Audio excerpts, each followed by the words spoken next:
السلام عليكم، اهلا بكم في حلقة جديدة. اتمنى كلكم تكونوا بخير وباحسن حال ودايما مبسوطين، واتمنى كمان تكونوا مبسوطين بما ان الفترة دي في كاس العالم، فتكونوا الفرق اللي بتشجعوها تكون بتكسب، وان شاء الله الفريق اللي انت متوقعه يكسب البطولة.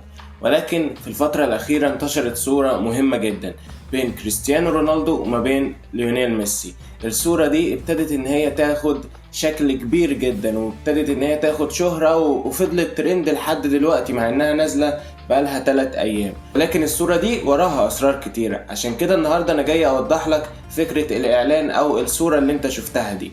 فمن غير ما اطول عليك، انا يحيى الشافعي. ما تنساش انك انت تتابعني سواء كنت على الفيسبوك او على اليوتيوب، ويلا بينا نبدأ.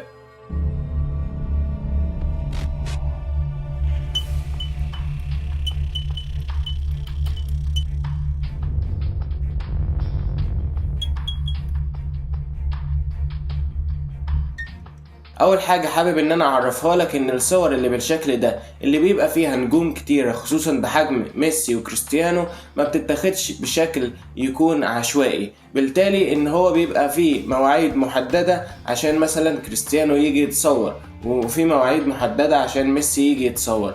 طبق ده على كل مثلا افكار المسلسلات او الافلام، خصوصا ان كل واحد فيهم ليه مواعيد مختلفة، فبالتالي مش كل وقت هيبقى متفرغ فيه. وعشان يبتدي ان هو يجمع لك نجوم زي كده مرة واحدة، بيبتدي ان هو يثبت اللوكيشن او المكان بتاع التصوير، عشان يبتدي كل نجم يجي ياخد الوضعية بتاعته ونظبط فيها الاضاءة والظل، عشان يبتدي نثبت بيئة للتصوير. كل ما نجم يجي يتصور في المكان بتاعه، وبعد كده على برامج تعديل الصور والفوتوشوب ابتدي ان انا اركب الصور مع بعضها. بالتالي كده قدرت ان انا اجمع النجمين مع بعض مهما كان مشغولياتهم، مهما كان مثلا في بينهم عداوة، ولكن ده شغل. ولكن هنا ما فيش عداوة، ولكن انا بقول بما ان ده شغل، فبالتالي لازم ان هو يتم بأعلى مستوى. ممكن يكون ده عنده مواعيد وده عنده مواعيد، فبالتالي عشان اجمعهم مع بعض بيبقى صعب. فهو ده الحل الانسب خصوصا بقى في الافلام او المسلسلات، وطبق كده على كل الافكار من نفس الشكل ده. طيب دلوقتي انا عرفت امتى ميسي هيجي ورونالدو هيجي، وابتديت ان انا اظبط الوضعيات.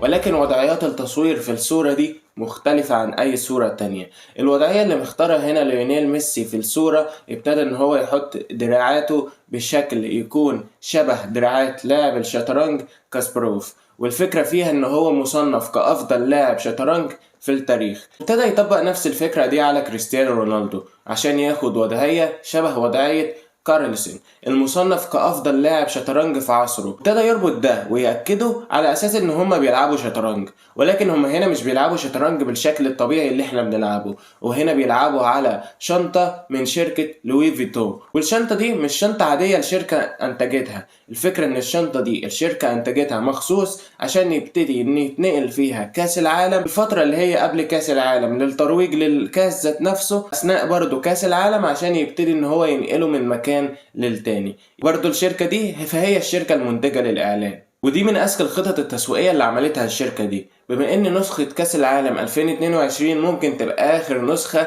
يلعب فيها رونالدو وميسي. ففكرة إنك تجمع لاعبين كبار من أفضل اللعيبة في البطولة دي عشان يبتدي يحطهم لك في إعلان واحد، فالنجاح هنا مضمون. وابتدى كمان إن هو ما يعملكش أي إعلان، لا، عمل لك إعلان ليه أبعاد كتيرة وعرض فيه المنتج بتاعه بالشكل اللي يريحك، خصوصا إن هو عرض لك المنتج ده جنب كريستيانو وجنب ميسي، فانت مش محتاج حاجة افضل من كده. وانك تشيل ميزانية اللاعبين كبار زي كده، فانت اكيد ضامن انك هتكسب مكاسب كبيرة جدا، خصوصا كمان ان معاه التنزيل الاعلان ده كان قبل كاس العالم بساعات قليلة عشان ياخد الضجة بتاعته، بما ان الترند في الفترة دي كان عن كاس العالم. ده ساعد اكتر على نجاح الفكرة. بس كده، اتمنى اكون وضحت لك فكرة الاعلان ده ووضحت لك كل الاسرار بتاعته. ما كانش ينفع اعدي حلقة من غير ما اشرح الفكرة بتاعة الاعلان ده بما انه اعلان ذكي. واتمنى كمان ان كريستيانو رونالدو وليونيل ميسي يعملوا نسخة من كاس العالم السنة دي تكون نسخة خرافية. وبس كده، اتمنى اكون فدتكم. انا يحيى الشافعي. ما تنساش اللايك والمتابعة والكومنت